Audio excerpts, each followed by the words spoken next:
Right, welcome back to the channel. Today's video is going to be the best baits for the month of December. Month of December is a very pivotal month. It is basically the last month before the fish really go dormant for the winter. In my opinion, January, the following month, is the toughest month here in the PNW to be able to catch a fish. So, that being said, some of the largest fish in your lake are going to be on just the lurking. They're going to be just moving around, constant moving. They're going to be in constant feed mode. It is the last little bit that a bait fish will be swimming around by itself before it pretty much goes dormant and bunches up with other bait fish. As most of them tend to group up. Like I said, the first 2 weeks of December are pretty dang pivotal. It is the time to catch a fish of a lifetime, or catch a PB period if your water's not frozen. If you have it snowing, like actively snowing, that is one of the best times to get out on water. The fish are lurking. In my opinion, month of December, you don't need to sleep on it. You need to still be trying to fish. If you're a diehard fisherman and you're looking to catch a big PB before you can hang it up before the end of the year, I highly recommend gearing up and getting out there and trying to make something happen. Hopefully some of this stuff will help you. This is what I've taught myself and learned myself through videos, VHS tapes, magazines, just everything. I used to read on Friday nights and Saturday nights, old Bassmaster magazines, old articles and stuff, just trying to soak up as much knowledge as I can. So we're going to get into the baits. I'm going to talk about the baits, and then I'm going to talk about the setups that I throw the baits on. Really, this isn't anything that's set in stone. This is just what works for me. It may not work for you, but it may open up a door that wasn't possibly opened before in your brain. So here we go. We're going to kick it off with jerk baits, one of my favorites. I'm going to actually kick off with the bait cast gear first, as I tend to fish this the least, as in the bait cast gear. It's a Shimano Caius combo that I found at Walmart. You can see Shimano writing right there. Focus in. I literally paid $96 for this combo. The reel, I gotta say, is better than the rod, but the rod, don't get me wrong, the rod will flat out catch some fish. It is a perfect crankbait rod to a jerkbait rod. I tend to settle more on the jerkbait end. It has a really nice bend to it. It's medium action, fast. Really 6'8". It's a perfect length. You don't slap water when you're standing in the front bow of the boat. They've already knocked the eye out of that 6 cents Provoke 106 jerkbait. I can't say enough about this combo right here. This is highly recommended. I know everything's on sale right about now. You might be able to go on Walmart.com and find this exact combo. Like I said, the reel is way better. Anything Shimano, in my opinion, is worth it. They tend to last a lot longer and outlast a lot more of the other stuff that you buy and you waste your money on. And the size of the reel is a 150 size. I think the gear ratio is 7:1, which is a little fast for my liking, but who cares? $96. I got myself a kick-ass bait cast combo for the technique of the jerkbait. Now, in the colder months, and when I'm really fishing some cold water and cold conditions and tough conditions, I'm gonna put this jerkbait, same jerkbait, 1/2 ounce, KVD. It's a Strike King KVD 300 series jerkbait. I'm gonna put it on a spinning outfit. This is a Berkley, I think it's a Berkley 6'9" medium action, fast tip, has a nice, very nice bend to it. It's carbon fiber rod. I got a throttle size 20 on there for the reel, which isn't too bad. Got a nice drag to it. I'm not too picky on my rods too much, not like a lot of other anglers are. But as far as jerk baits go, I like to keep around the Strike King KVD 300, Strike King KVD 200. I fish it on, when I fish it on the jerk bait, fish it on the casting gear, 10 to 12 pound fluorocarbon. You can go with monofilament. When I go with a spinning outfit, I go straight monofilament. Usually 6 to 8 pound, depending on where you live at in the country. Definitely if you live in Texas, probably 8 pound, probably not the best, but who knows. I know some folks that fish 8 pound line in Texas. So that's not to say that won't work. As far as jerk baits, your colors, pretty basic. I would just go with your bluegills, maybe a couple of these shiny, you know, bait fish looking stuff, the chrome colored ones. You can never go wrong with the clear IU. Even your bluegill colored baits. This is the only deep diving KVD 300 DD that I have. It's in a perch colored. I have a suspend dot on there, which I'm going to talk about also. So in the winter time, like I have on this exact jerkbait on a spinning rod, I have a suspend dot in front of the front hook, just placed right in front of the hook. It's strategically placed there because a lot of times when this bait is getting jerked, that line, that head likes to come up, and I go to jerk it again and I'll wrap up around this hook. So I like to try to weigh this down just a little bit, and I got to do clean jerks. When I jerk it clean, I don't get wrapped up around this. It's still going to happen once in a while, but I notice that when I do clean, nice clean jerks on it, and the cadence of it is just perfect, you will not have foul ups on it. This one is a deep diver, so I couldn't really put it there because it has a steeper bill, so it's at a steeper angle, so I had to kick it back a little bit. You got to play with that sometimes. Some other times you can even put more of these suspend dots on there, or if your jerkbait is rising too much, you can put more than one of these on there. Storm suspend dots. They're like lead stickers. Probably cause cancer and all that good stuff. But anyway, you can put these on other baits as well. You can put these on crankbaits to make your crankbait maybe suspend when you stop it instead of a fast rise up. So that's going to be jerk baits. So, you know, fishing line, fluorocarbon, 10 to 12 pound. You can get away with the monofilament, but I personally prefer the fluorocarbon, the feel of it, all that. So next bait is going to be crankbait. My favorite is going to be a flat-sided crankbait or one of these Rapala baits. You can never go wrong with Rapala. Rapala's been around for a very long time. This is a Rapala OG Slim. It's a 1/2 ounce bait. It's a bigger profile. There's Ott's Garage Slim. That's what the OG Ott's Garage OG stands for. Ott's Garage from Ott Defoe Bassmaster Pro Series. Anyway, I throw this bait, this particular bait I throw on 12 pound fluorocarbon on a 7-foot medium action rod, fast tip, 681, just a normal 100 series bait cast reel will do you just fine.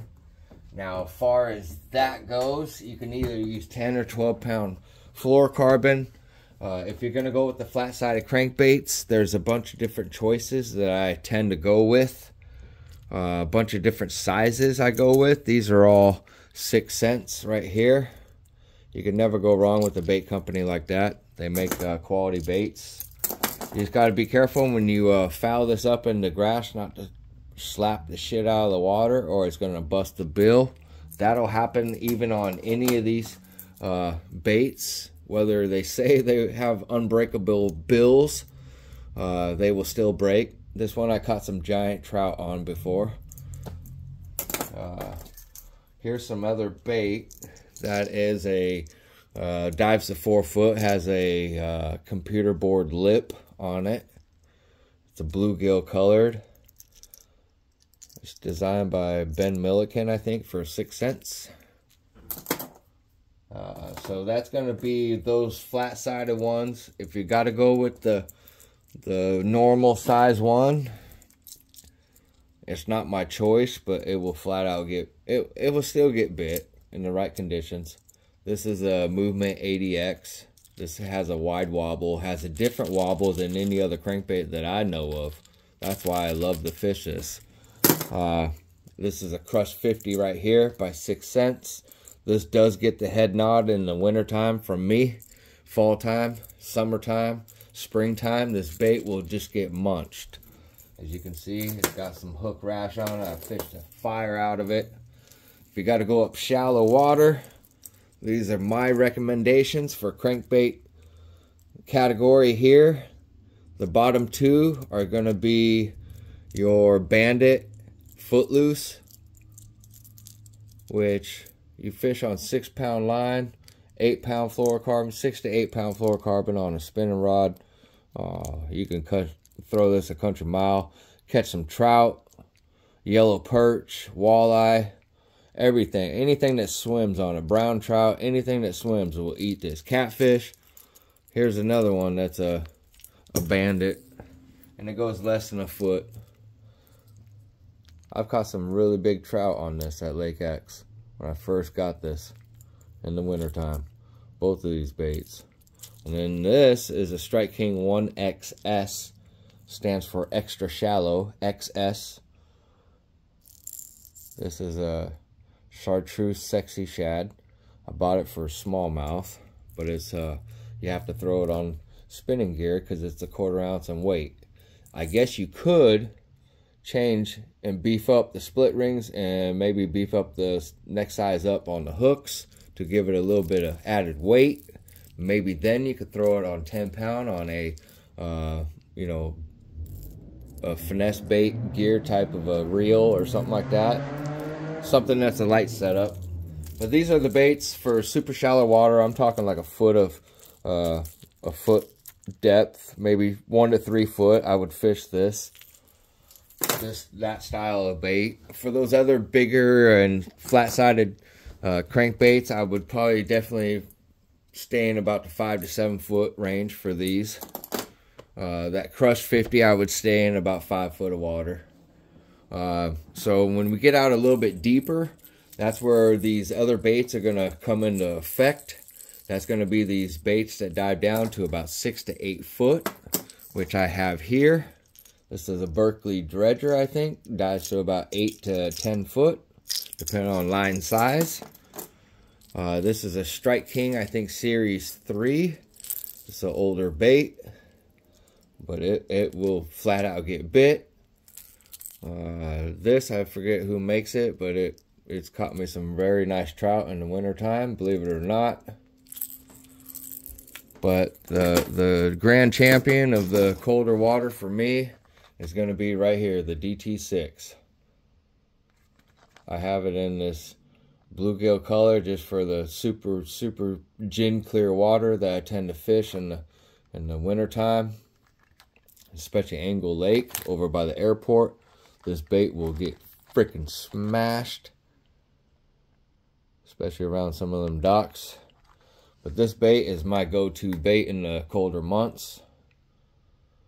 It's just the weather's been really weird and strange this year lately. but you can never go wrong. This is made out of balsa wood, so it's not like this, like plastic. It's going to act a lot different. These two baits will act a whole lot different from each other. So that's as far as crankbaits, and I'll fish that DT6 on 6-pound monofilament on a spinning rod and reel. I prefer the longer rods, 7-foot, medium action, fast tip. You can bomb that freaking crankbait a mile away.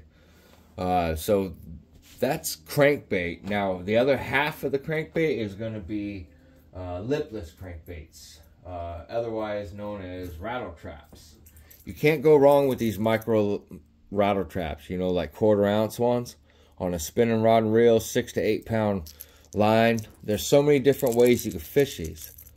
You can burn them in, you can stop and go, you can slow roll them, you can flutter them, you can yo-yo them. That's my personal favorite, is either burn them or yo-yo, or like just a stop and go.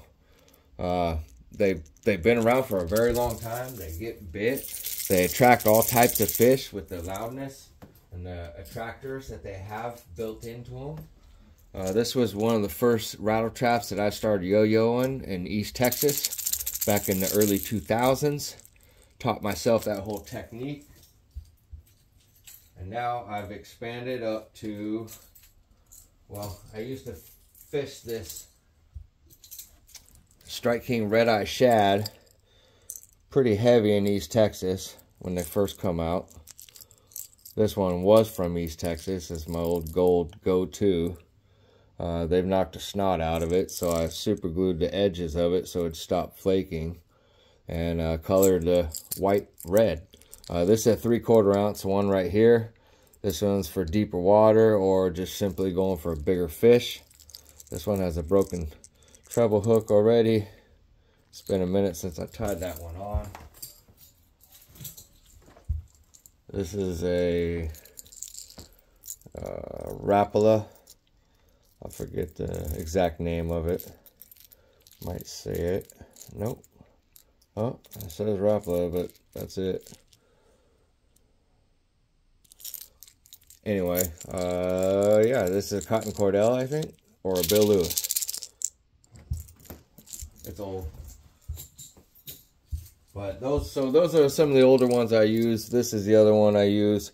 I'm not like Tactical Bassin and utilize the LV 500 and catch 10-pounders on it, and you know, Central California.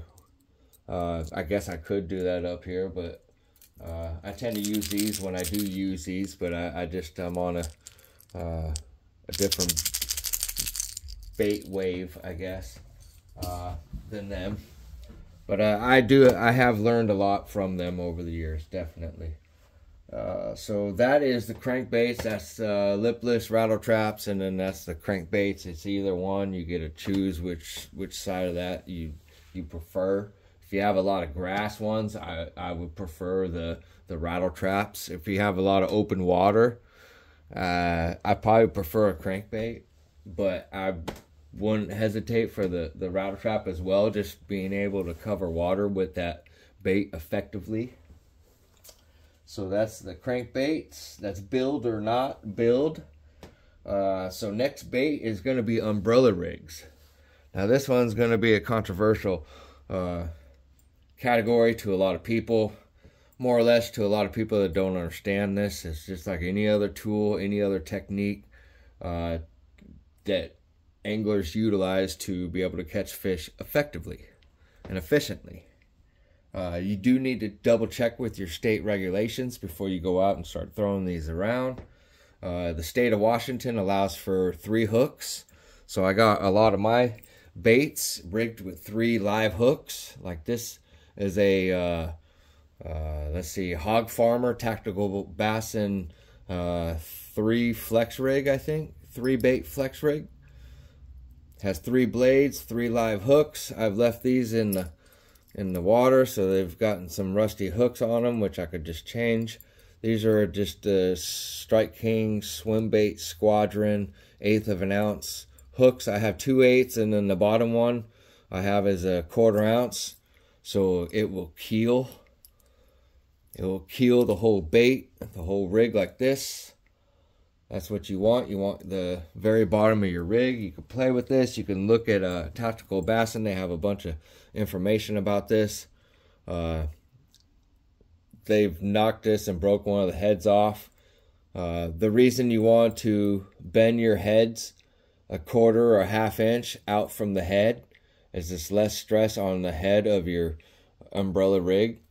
So when you come out, just come out a little bit. I wish they'd put little rings right there. I think it would make a little bit more sense. But I like the bladed ones versus the non-bladed ones. I've heard through all my research that the bladed ones are really shine on clouded, overcast days, low pressure days. High pressure days, the non-bladed ones seem to work a whole lot better. I don't really know. I hadn't really thrown these all that much. I've thrown these at Lake X and I've lost a bunch of these. I've lost a couple of them that were $50 rigs at Lake X. So I tend not to count it down or let it down out of my eyesight when I do fish it in heavy cover. But it is a bait that I've caught 2 fish on it.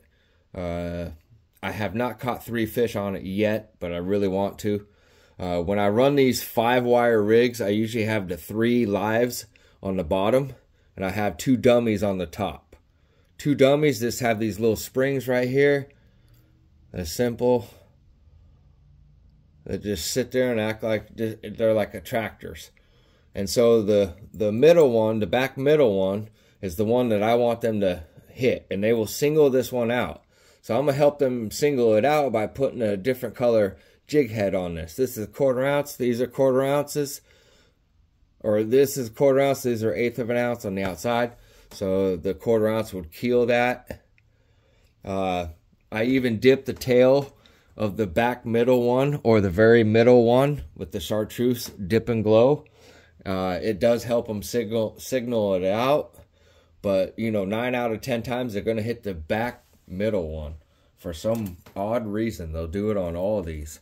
Same with this one, the lower middle one, the 1/4 ounce, the keel weight. They will throttle that thing. As far as baits go, you can go small, you can go large, you can medium size. Swim baits, it's really up to you. There's so many different combinations that you can do and come up with, whether there's small combinations, whether there's large combinations. You know, little itty bitty baits like this. 2.75. These are 3 inch. You know, you got 3.8, you got 4.8, you got 3 2s. The list goes on. As far as jig heads, I like the Swim Bait Squadron Strike King. I found these 360 GT for just throwing a jig head, swim bait on a jig head. As far as some of those A-rigs and umbrella rigs go, I would tend to, if I'm going to spend some money on it, I would buy, probably a great starter rig would be the Umbrella Flash Mob or Umbrella Junior rig or Junior Flash Mob.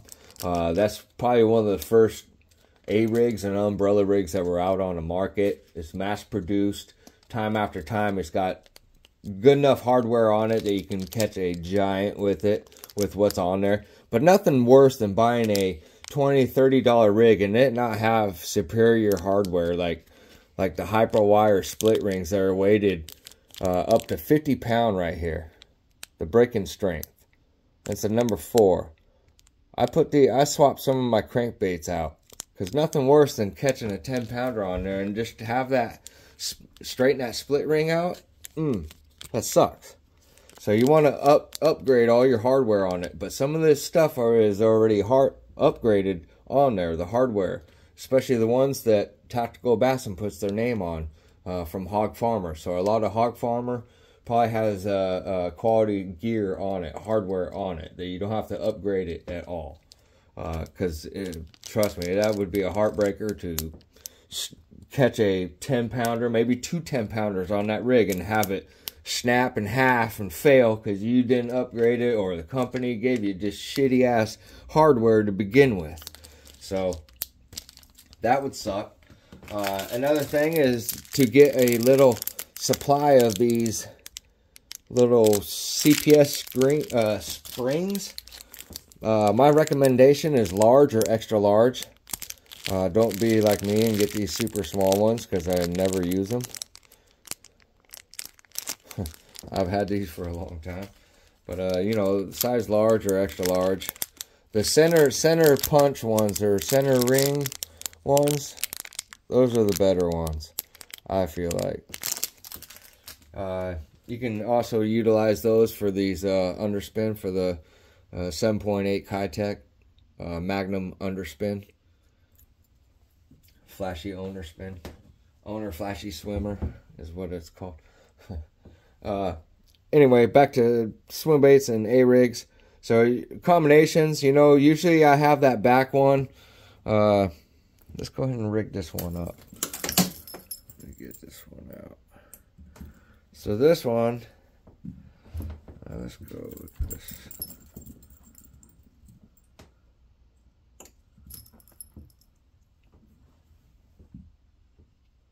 So, okay, this one, so this is a five wire. It's got a 1/4 ounce as a keel weight in the back middle. So we're going to put the biggest swim bait on that one. Kind of needs a bigger hook on it, but that one will do for right now. And then we're going to go with two 4.8s on the side, or 3.8s. Another 4.8. Maybe that's a 5.8 I have on the back. Anyway, you just want to stagger and play with the sizes on it to figure out what combination is going to best suit you, especially for the setup that you have. If you have a spinning rod, you're probably not going to want the big giant rig rigged up and put on there to throw out there. But all this would need is another dummy on there, and I have a 5-wire rig that will track true with this bigger one right in the middle. I may dip that tail in chartreuse, but this, it would be a deadly rig. It would definitely catch a fish. I put money on it. That, once again, that is the Hog Farmer Tactical Bass and Flex rig. That's this one. It flexes. It's got a lighter gauge of wire on it, so it flexes when you twitch it or stop it, or when you speed it up.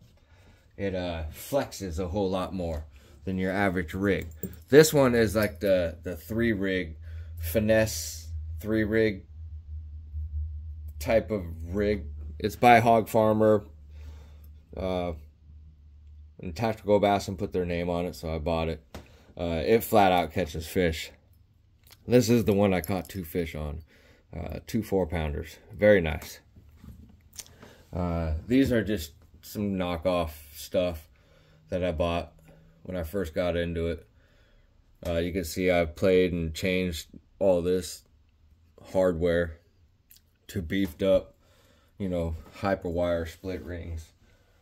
So that's going to be the umbrella rigs. Oh, let me show you the rods that I like to throw that umbrella rig on. Now, they have these rods on sale right now at tacklewarehouse.com for their Black Friday sale. If you hadn't seen my Black Friday video, you need to go ahead and click that and watch that, and I will showcase this rod right here.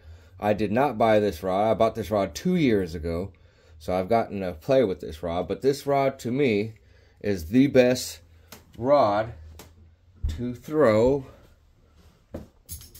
this bait. And we all know I'm a sucker for this bait right here, this Picasso Double Buzz, Picasso Buzzsaw Double Buzzer.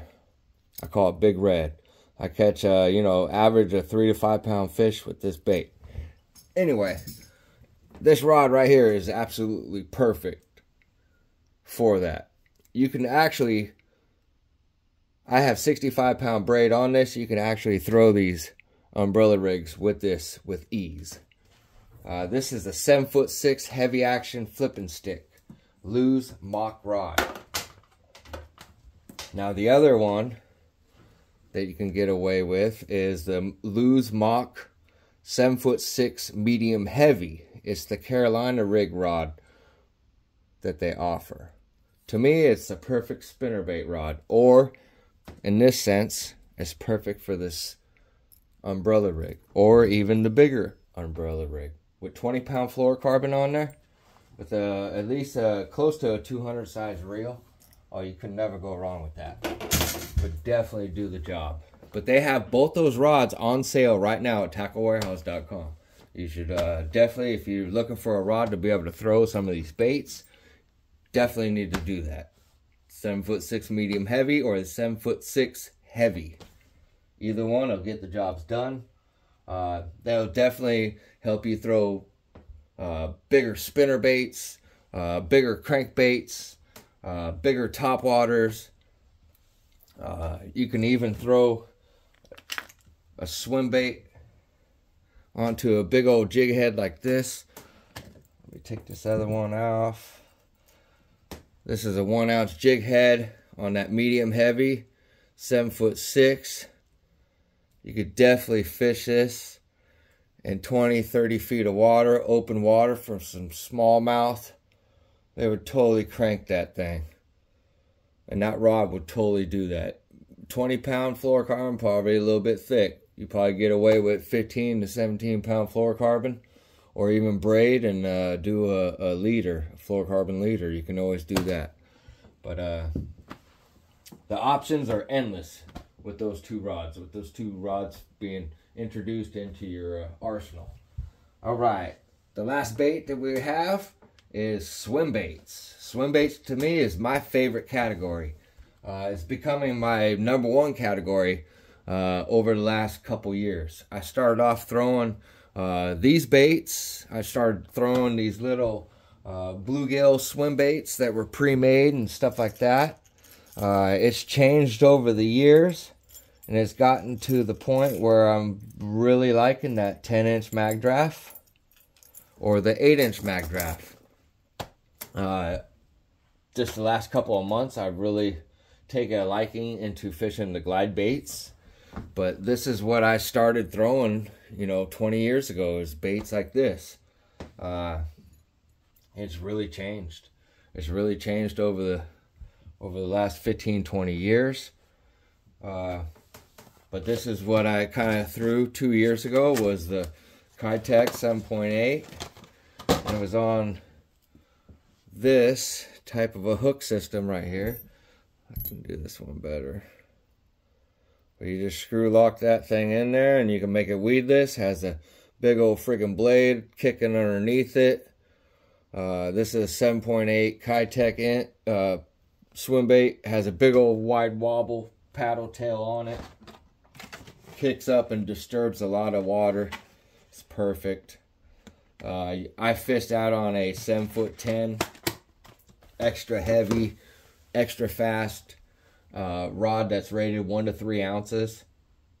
When the 7.8 is on a modified hook like this, flashy swimmer with a bigger blade on it, when it's modified like that, and with the 7.8, it weighs about 1.5 ounces, so that 1 to 3 ounce rod is perfect for it.